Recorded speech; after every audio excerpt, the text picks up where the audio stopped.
Hello and welcome to the Financial Wellness Hour. I am your host, Hirsch Sermon, and I'm thrilled to have you here with me today on WGSN-DB, the Going Solo Network. This show is for those wanting to learn more about creating financial wellness, and we're going to look at different life cycles, and we're going to explore them both financially and emotionally, because personal finances are not really about the money. Rather, they are actually more about the emotions associated with your finances. We may be somewhat general in our discussion, but we would love to hear from you to make it more personal and relevant. Call in, or you can reach me through my website, lifecycle.financial. That's lifecycle.financial, or you can post comments and questions on Facebook, YouTube, or any of the platforms that you might be listening to us on. So I find that many of my clients do not always know the process that they are about to embark on as they start their divorce. Sometimes clients have this feeling something's not right or something's missing. Maybe it's that something's changed, or all of a sudden they're hearing comments from their spouse that there's no money available and they've never heard these kind of comments before. I have experienced also where clients see a marital balance sheet and their gut response is, I could have sworn there was more money. More savings, more retirement, whatever it might be. Usually one spouse manages the finances in the family and the other spouse does the other responsibilities, or many of them. And they don't even know always whether the assets being declared are reasonable because they've always relied on the spouse to do their finances. Now, I'm certainly not suggesting that every divorce has a spouse trying to hide money. I'm not saying that at all. But what I am saying is that every divorce is personal and it's different. And it is always important to communicate properly with your attorney and your professional team. When it comes to hidden assets or something specific like that, even more important to communicate your thoughts, and don't expect that your professionals are going to figure it out if you already have that suspicion. I have had the privilege of being on a roundtable discussion with our guest today and have presented on a panel discussion. And I am excited to have Michael Graven on the show today. He is a partner with Harrison & Held. He is a CPA. He thinking about all the things. I'm going to limit them because there's a tremendous amount that you have accomplished. But one of the things I love, I've had them on the show. You were president of the Lilac Tree, and a big fan of theirs, a nonprofit in Chicago that helps people through divorce as well. And Michael, I'm not going to spend half the show on your accomplishments. What I'd rather do is just jump in and have others find out why I'm a big fan of yours. So I'm going to ask you to help us kind of explore the beginning of the process, as well as kind of how to uncover or discover maybe whether there are hidden assets. So welcome to the show. It's a pleasure to have you. Hirsch, thank you so much for having me. I'm excited to be here. You and I have talked about so many different topics over the course of years that connect the financial world and the divorce world, and they definitely interconnect. And you've said just in your introduction a couple important points that I 100% agree with. Divorce is about a lot of different things, but emotions are huge. And it plays a very big part in it. So I'm glad to be here and to talk more about it. Yeah. As I said to every client of mine, emotions can be the most expensive part of your divorce. So keep them in check. And that's not easy, I will say. But I will say this, too often they hire a divorce attorney and they think, oh, we have a panacea of all ills because we've hired a competent professional. So the first thing I'd like to do with you is kind of clarify this a little bit. I'm going to ask you to share a little bit more about what you do and the role of the divorce attorney, but also a little bit, if you would, on the importance and responsibilities of what the client needs to do as well. You know, it's an excellent point. And I do think a lot of people go into the process thinking, okay, I'm just going to hand this over to my divorce attorney and they're going to take care of everything. And we do take care of a lot, but it is absolutely a collaboration. And just like anything in life, people have to advocate for themselves. Doctors aren't always right. Your teachers aren't always right. Your parents aren't always right. And your lawyers certainly aren't always right. And, you know, there are good lawyers and bad lawyers, and I don't necessarily mean it with respect to their competency level, but there are lawyers that that do take over a case and they're considering more what they view as the outcome versus what their client believes that the outcome ought to be. So, I'm a big believer in clients participating. I certainly welcome questions from them. I engage my clients often to tell me, their story. Often it's a narrative. I just listen. I gather up a lot of information, and a lot of that information we'll talk about later in the show, I believe, on discovering hidden assets. But what clients want is important. And for me, one of the biggest things I try to do is help clients prioritize. I don't feel like I need to make the decisions on behalf of my clients. My clients are generally well educated, smart enough to know what they want and where they're going. I just help them make that decision. I give them the information they need to vet all of their decisions. So I try to help them prioritize. We talk about the case, we talk about the different issues, and then they have to tell me, whether it's directly saying this is the most important thing to me, or me figuring it out through a series of questions and conversations, help them kind of plan how we're going to get from point A to point B being the end of a result that's good for them. So just like life,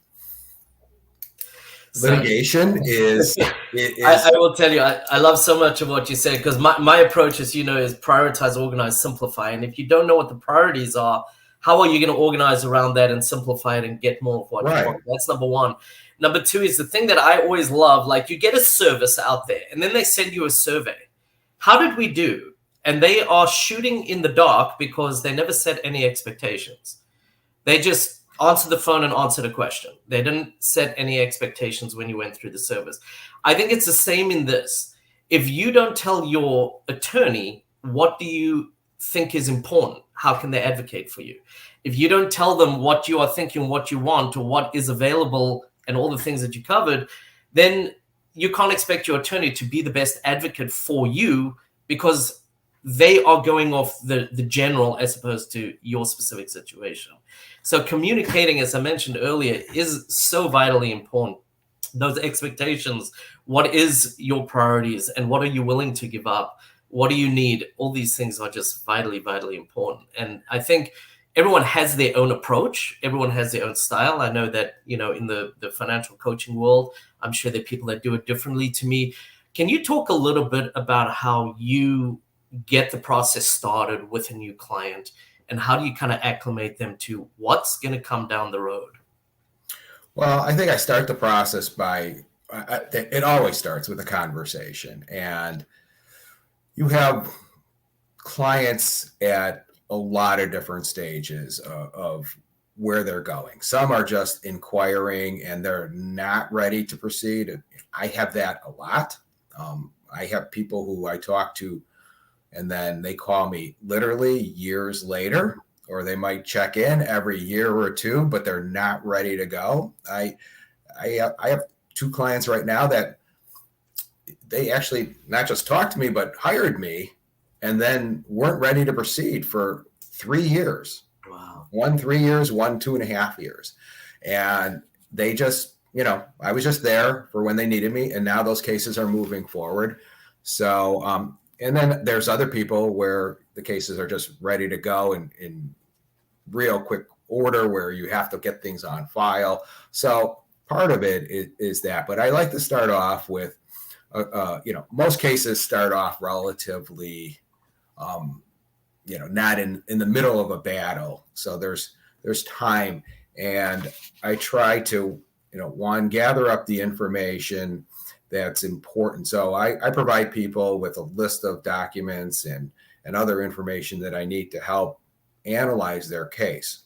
And that often leads to either needing to do a lot more digging to get vital information that we will need to either analyze the case and determine what a reasonable settlement is, or get it to a trial.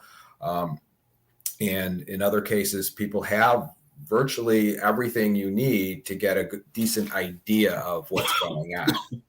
So, conversation and asking for information and documents are, generally first stage tasks, including what we were just talking about, prioritizing. And, certainly the clients have to convey what they want and need.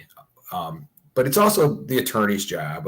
A good attorney has to sit there and help them figure that out. And that's an early stage process, at least in my approach. Right. Of course, strategizing and a plan in a divorce case, which often lasts more than a year, sometimes a few years, it is a moving target. So you have to reevaluate from time to time. But, I want to know what the facts are and what a client wants. And then I sit down with them. That could be literally, figuratively. And we go through, what it's going to take to accomplish that task. Right. And, and budget for that too, because almost even very wealthy people don't want to have an unlimited budget on their case. So if somebody they say, this is important to me, and then you explain to them, a couple different things. One, it's probably going to take X amount of time, which might be longer than they want. Two, it's going to take X amount of money. And three, these are the, you got maybe a 50-50 chance, or maybe you have an 80% chance of getting what you want. I mean, the likelihood of success coupled with the cost is going to help people to decide whether, well, let's put that on the back burner. Let's go for this and this and this. And I will say priorities do change. One of the things I also work a lot with priorities and understanding, but, I think it's also important for sometimes the clients to think, what is my spouse's priority as well? Because there, sometimes where those hard discussions are going to be, or what you can give up in order to get more of what you want. But the other thing, as you said, this is not a 6-week process, right? I've seen them be 6 and 7 years. And priorities do change. Maybe you were a stay-at-home parent and now you're back in the workforce. As a stay-at-home parent, you probably got more concern around, am I going to make it financially, than being out in the workforce and bringing money in. That might change somewhat. So always communicate. And if they do change, that's fine. Just let them know. They shouldn't be changing every week, but they do change. The other thing that I think is important is sometimes I've had clients say, I'm not sure if I should tell you this. Tell us this. Because from a professional perspective, all of a sudden the direct deposit went to a new account. That might not seem like much to a client, but if you're thinking there's hidden assets, that could be a major trigger for something like that. So these are some of the things. So communicate, let them understand, let them know how to be your advocate. All of these things that you've been mentioning is so important. And I think sometimes they have a feeling there's something going on and sometimes they don't. And that's another reason I think it's so important that they communicate, because we'll get into this a little later, but I'm sure there are things that you're listening for. But before we even get to that, I think one of the other big pieces of a divorce process that's not very well understood is the discovery process, and how crucial that is to the process, how it's misunderstood. And I'm going to ask you to elaborate a little bit on that. What is discovery? Why is it important? What happens if somebody doesn't comply? These are all questions that people should understand. For sure. It's a process that is a little complex, and it's fairly unknown to clients. I will preface this by saying, I practice in the Chicagoland area in the state of Illinois. So our laws might be different than other states, but all cases have a discovery process.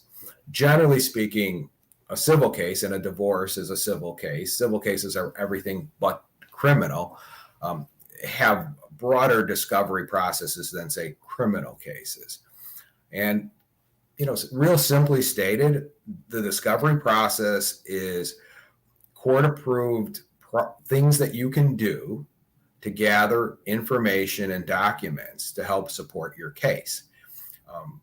a divorce case and all other civil cases are not like you see on TV. They're not like, oh my God, this is all a surprise witness, a surprise document, the smoking gun. It doesn't really work that way. I mean, there are rare circumstances where something new shows and pops up at the, at a vital moment, but that's generally not what happens. The whole goal of the discovery process is to gather up the information and documentation you need to first try to settle your case, because without information, without documents, you can't determine what is a reasonable resolution for your client. And if you can't settle, it's what you need to go to trial. And like I said, trial isn't just surprise. It's really the orderly presentation of information by both sides to a judge. So the judge hasn't seen any of this information until you get to the trial. But both sides usually are going to see every piece of information in advance that is going to be presented to a judge. And they will have had the opportunity to question it, examine it, vet it, and break it down. So, what are the common tools you ask about discovery? There's quite a few of them, and you may not use them all in every case. In fact, in some cases, you might use none of them. People might have a pretty good handle on what the information and documentation is. And of course, discovery is generally, in divorce cases, is geared towards two major areas. One would be things related to your children, like parenting time and parenting decision-making responsibilities, and the other is financial. And the financials can include child-related financial issues too. So in most cases, we start off with what we call written discovery, which usually includes two different requests. One is a series of written questions that we're asking the other side to answer under oath. And the next is a request for documents that are specific to each particular case. If there's a business, we're asking for all kinds of business records, corporate tax returns, financial statements, loan applications, bank statements. It's a very, very broad list. On the personal side, we're asking for the same thing: tax returns, credit card statements, banking statements, house documents, retirement account statements. The list goes on and on and on. I mean, a typical request for documents could be 10 to 20 pages with 30 to 80 different requests. Again, tailored to every particular case. Once we get that information, we can make an assessment of how reliable it is and how inclusive it is. And then that's usually with input from a client. Does the client accept what has been given to us as complete, accurate? And, in some cases, the clients are like, that's fine. Let's accept that. In other cases, the clients are like, I just don't know. And then there's another set of cases where, we look at the documents and we go, this is wholly inadequate. I've got a case, I was just working on it before we logged into this session here. And, I represent the wife, and the husband has been running a business that brings in multi-millions of dollars. And the husband's claiming he makes a couple thousand at most a month. And in the discovery process, he's delivered almost nothing related to his business. So we're going to have to, we don't take that as accurate. We don't take it as a complete discovery dump. So what do we do in cases like that, where we have to go beyond this initial stage, and we have to issue subpoenas to banks and lenders and to credit card companies and to people that have contracts with the company. Sometimes we have to take depositions, which is questioning either the other party or some witness, some employer, some employee, some paramour, whatever the case may be. We have to question that person under oath with a series of questions and presenting them some of the information, the documents that we've retrieved through discovery. And those depositions also, besides getting somebody's statement or trying to get it to lead us to somewhere else, there's a court reporter always present at a deposition, and they're taking everything down. So we're also nailing down their testimony. Right. Because testimony can change and people can change their stories. And if they do, you need a record of, this is what you said before. Now you're saying something different. So the written discovery process, depositions, subpoenas, those are, some of the most common tools that we use in the discovery process. So I will say that there's a lot of gathering of information, and sometimes as a client you might feel like, I don't want to be a pain and ask for more. Inevitably there's more. It's rare that you get everything all up front and everyone's happy. And when your attorney or your financial professional says, we need more depth on this, for example, the one that I look at a lot, or one of the many that I look at, is the tax return. And when they only give the 1040, that those first 2 pages of a tax return, there's so much information that you are not seeing that is relevant. Where's the interest coming from? Where the dividends coming from? If they have a business, I actually had a client literally that had 3 businesses and the wife only knew about one. The wife was my client. When we got the full tax return with 3 Schedule Cs, all of a sudden there was a different picture. We looked at financial documents, like you said, from the business, and there was a $300,000 loan to shareholder, being the only shareholder. That wasn't, so it is a process that doesn't happen all in one shot, but trust your professional to guide you through it, because they really do understand certain things are just not enough. As you were saying, it doesn't sit right. We need a little bit more depth. So I think all of what you've said is just incredibly important. And also understanding what all of those documents are that come in, you may not understand as a client, but your professional, your attorney knows what they're looking for, especially in the way of hidden assets. And when we come back, we're going to really get back into that. But right now we do have to take a break. But before that, Michael, how can people get in touch with you? People could just email me at mcraven@harrisonheld.com. That's MC as in cat, RAVEN, at harrisonheld, HARRISONHELD.com. And I'd be happy to answer people's questions. Fantastic. We'll be right back.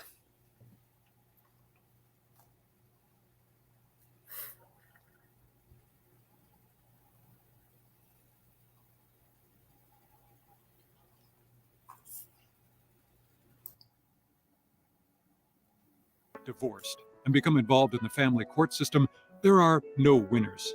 Everybody loses, especially the children. I know, because my custody battle lasted years, was completely unnecessary, and financially devastating. That experience inspired SplitSmart. SplitSmart is designed to empower both parents by giving them the structure they need to stay on course for a more peaceful and respectful co-parenting future. For less than amicable couples, our unique line-item negotiation approach helps soften sometimes emotional stances into child-centered agreements that both parents can live with. Do you want your children to thrive and grow up with healthy, loving relationships with both parents? How much easier would it be if you could bypass the conflict and create a clear, supportive, and comprehensive co-parenting plan and schedule that's tailored specifically for your family? Can you imagine what it would be like if there were no arguments about money or child support? If any of this appeals to you, if you want to minimize the expense and drama of divorce, do yourself and your children a big favor and use SplitSmart to craft your co-parenting and support plans. And as an added benefit, even if you've done your best and still can't get all the way there, SplitSmart will have your information well organized, so a skilled mediator or family lawyer can efficiently help your family cross the finish line. Visit splitsmart.com today to get started on creating a brighter and more joyous tomorrow for you and your kids.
looks like we're having a little bit of technical problems. We hope that we'll get this cleared up. It seems like there we go. I think we've got it cleared up. We'll be right back with the Financial Wellness Hour with Hirsch Sherman. Just one moment. Hi, I apologize for that. We are back and all sound and video is going. I appreciate that. So sorry, we are on WGSN-DB, the Going Solo Network. I am here with Michael Graven from Harrison and Held, a divorce attorney. We have been discussing how to find the hidden assets or discover if there are hidden assets. And we've covered a lot of things, the divorce process, a little bit as to how to get it started, setting priorities, communicating with your attorney, being able to understand a little bit more about your role as a client and really what the role of your attorney is. And if you are not sure, speak to your attorney and make sure you do understand. That is part of the client's responsibility. A big piece at the beginning is going to be the discovery process. And we spoke quite in depth about that and what it is, what is looked for, what is gathered, and how it is not a one-time quick process. Sometimes it goes on for weeks and even a couple months. And with that, we're going to start jumping even more into looking at how to find hidden assets. So the first question really is, sometimes a client has a feeling, I think there's something just not being declared, or there used to be more assets. It looks like the bank account's been going down. So let's say a client believes there are assets being hidden. What is the best way to communicate this feeling to their attorney? Well, I think you just, mentioned those kinds of things that you were talking about. It often comes out organically anyways in conversations, because when we're gathering the information, we have it and we're looking through it. We're talking about what we have, what we don't have, what we've seen from it, and that leads to conversations. I think, but if somebody actually has a suspicion, they should just say it. I mean, it's like, I don't know where all our money went. I mean, that's if you had money and now it's gone, right. You've got to ask about it. But a lot of people don't know, or they just have a suspicion, especially when it comes to things that might have been separate. For example, I get a lot of people telling me, well, I know my husband's mother died 3 years ago, and I think my husband got money from that. But the husband's never really shared any information about it. Well, that's just a feeling. They don't know, and right. They really need to tell us. Of course, I'm going to always ask about that. Is there anything, did anybody receive an inheritance? Did anybody die recently? Are you expecting somebody to die? All of those kinds of things that would lead to that particular question. But, I really do think the clients have a responsibility on this area. But this is one area where, the lawyer probably is at least equally responsible for helping to identify different areas that are important, and they really need to help bring it out. It's just sometimes people, even when you ask them, they don't get it, or they're for some reason reluctant to talk about it. You even get things such as, I don't know, I didn't want you to spend time and money on that, but it doesn't take a lot of time and money to just have an idea floated out there and kind of determining whether, okay, it is worthwhile or it isn't worthwhile of examining. I think something you said earlier as well, and it comes back a lot to the communication and really helping your attorney help you. You need to tell the full story. That comment just alone sounds innocent. I don't know where all the money went. And, all of a sudden, he's not saying that there's a bonus this year, whatever it might be. These are red flags often that come up that, as a client, I've been with somebody 10 years, 20 years, sometimes even 30 plus years. I've always trusted them. It's hard for me in a flash not to trust them. Sometimes we are overly trusting in some of these situations. So I think being able to really talk it out and share those things. whether it's the concerns of, moving it forward, whether it's things like, where did that money go? Whether it's things like he's worked at the same company for 20 years or she's been there for 30 years.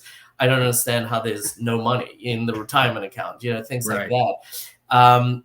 Communicate. It's important. There are a lot of things that your attorney is listening for that you may not be aware of. And that's part of your responsibility, obviously, as the client in moving forward and raising those red flags that your attorney can say, here's my impression.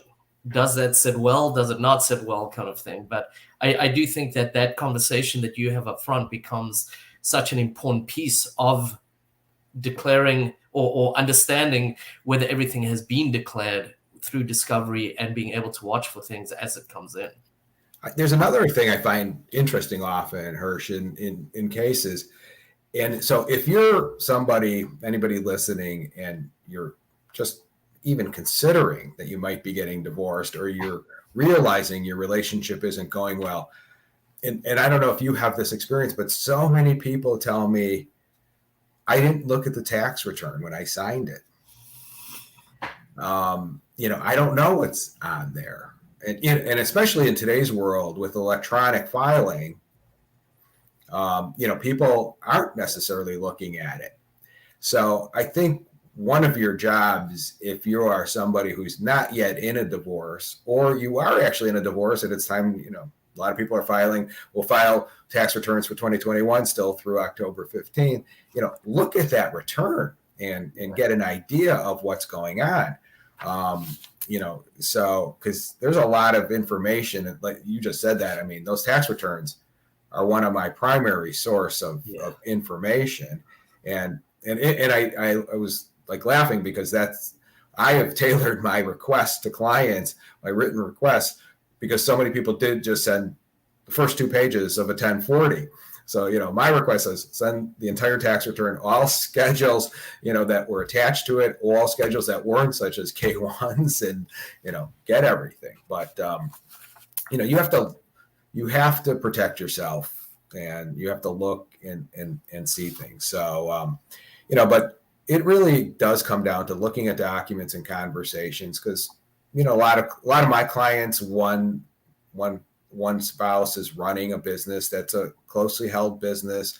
And I have so many clients that, just tell me, well, I have nothing to do with the business. I have no idea, but, they were happily married, so they don't question anything for a good chunk of years. And they're, the beneficiaries of living a decent lifestyle, but they don't know if it's all been accounted for. But, that's the lawyer listening and going, okay, here's a closely held business that my client isn't involved in. I better really, ask some questions about that. And one of the things I love is how I've had a client, and this is probably 2 months ago, came to me and said, oh, he's been struggling for years in the business. And I looked at basically was bringing, I don't know, 60 or 70,000 home on a multi-million-dollar top-line business of income. And when I realized what was going on, they were throwing about $80,000 to $100,000 of household expenses through the business, claiming them as business expenses alone, right? So that $60,000 or $70,000 is now $160,000, $170,000. A very big difference when it comes to looking at things like maintenance, what used to be called alimony, at child support, at the ability to, live. And or somebody will say, I don't understand. He's always going on vacation, but his salary is, $60,000. If they look like they're living beyond their means, there's a couple things going on. One is the debt should be going up. One is their assets should be going down, or they're not telling the truth. Or a combination maybe of those, but basically there are things like that are huge red flags for an attorney or a financial professional that when they're looking at things, they're looking at it with a different lens, I think, as well. So right. In general, who are the professionals that should be engaged, and what are the things that you look at? So it is often important to put together a team of different professionals, and some of it depends upon who your client is. And so, but it's good to have accountants involved in cases. if you're talking about one of the spouses who is less savvy about the finances, both being aware of it and how they work, you actually, it's nice if you could help build a team for that type of client. So they're going to need probably new advisors after the divorce, maybe even during the divorce, for a multitude of reasons. Often they, the financial advisors that are in place are generally more aligned with the person who's actively making the money, actively managing the money. So you need people that are going to help you determine whether this settlement is actually going to make any sense for you. Can you live? Now, of course, a lot of that is dependent upon the facts of a case. If you're dealing with a 33-year-old person, well, they have a lot of time to build money. If you're dealing with a 60-year-old person who hasn't worked in 30 years, right, and this is probably their last big financial transaction, and I'm going to phrase their divorce as a financial transaction, it behooves them to take it extremely seriously. One of the problems I run up against is people are just so tired. We've already talked about these cases could be many, many years, and they feel so drained emotionally. They feel so drained financially that they just want it over. So somebody like you who can map things out for them and go, I know you want to be done, but your money's going to run out in about 7 years, or you're going to have a, cash inflow of $70,000 a year, but you've been living on $120,000. Right. How are you going to bridge that gap? I mean, you need people like that. So you need, people who can actually just map out what your financial future looks like, financial planners and that sort of thing. You probably need a new accountant. You probably, need a new broker. Every case is a little different, but those are some of the important financial people you need. Yeah, I had a client, actually, it's funny you bring that up, that literally said to me, I'm going to come out with about 900,000. That's pretty good, right? And I said, I don't know. And she looked at me like, wait, you're the finance guy, right? And I said, well, I don't know what your budget is. If you spend $200,000 a year, you got less than 5 years of a runway with that money. If you spend $50,000 or $60,000, you've got 13 or 14 years, or maybe a little bit more, depending. So it really does, and it comes back to your situation is unique, and it's nice to hear what others have to say and get support from others, but you got to understand that their situation is not always the same as yours. It's your situation, and you kind of get one go at this, so it is important that you get it right and you do it right. And one of the favorite things that I say to my clients is, especially when they say, I just want this to be over, is this is not the last chapter in this part of your life. It's the first chapter in the rest of your life. The way you go through your divorce and how it settles financially, co-parenting, and more, it's really the first chapter in the rest of your life and how your life's going to go from there. And those are important pieces, I think, for people to remember. So right. And a lot of this cannot be redone. I mean, I have people telling me all the time, well, we can, we'll come back, and there are situations that certain things can be modified in the future, but there's no guarantee of the result. Not everything can be modified, and you can't move forward based upon a maybe. You're doing a deal, it's pretty much there, and you've got to deal with it, and you can't. I mean, sometimes you have to give in something. Obviously, every case, you have to compromise, but you have to also look out for yourself and make sure that this deal makes sense. I'm not advocating take everything to trial or get the most you can in every situation, but properly analyze with the help of the right people. Right. Is this deal making sense for me? And something that you bring up that is, it's a big piece for me, is that the statistic is about 70% of households do not have a budget. And I do budgets a little differently, and I call it a divorce budget exactly for what you've just said. The first thing that we build is only the essential spend that you need in your life.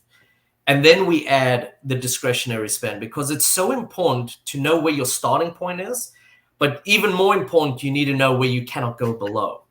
And you want to build a buffer into that, right? I'm just picking a number. If you spend $10,000 a month, you don't want to come in at $10,000 a month because there's an emergency here, there's an unexpected expense there.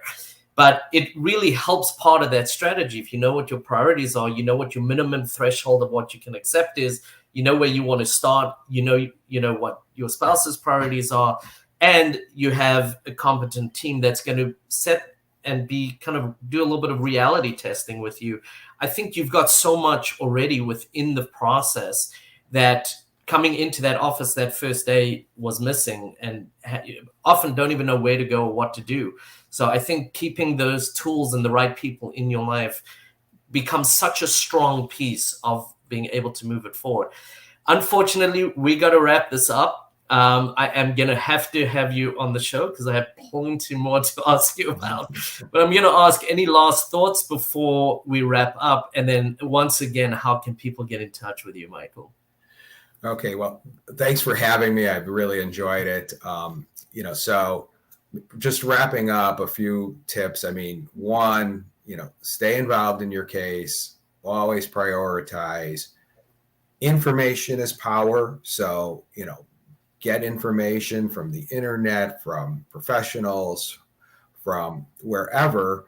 However, I caution you that, unless you're getting it from a professional, you've got to really be careful. Your best friend's divorce, what happened and played out there isn't really going to necessarily be relevant to you. But, there are organizations out there that help people, not-for-profits, that help people understand the process and get used to it. And, surround yourself with people that are positive during a divorce, exercise and eat well and just stay, connected, but always advocate for yourself and do not accept, everything that your lawyer says as gospel, that you have to do it. Question and, look out for yourself, basically.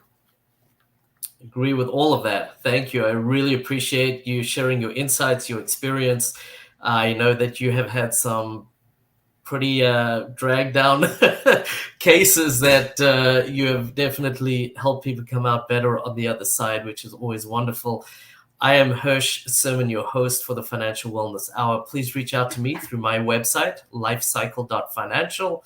That is lifecycle.financial. You can ask me questions, or if you need to try to get in touch with Michael Graven, our guest today, or want more questions asked of him, please reach out. CC Schatz, my producer, thank you for making the magic happen behind the scene. Michael, I will have to have you back, and I appreciate you being on the show. Have a great week, everybody. Thank you so much for having me.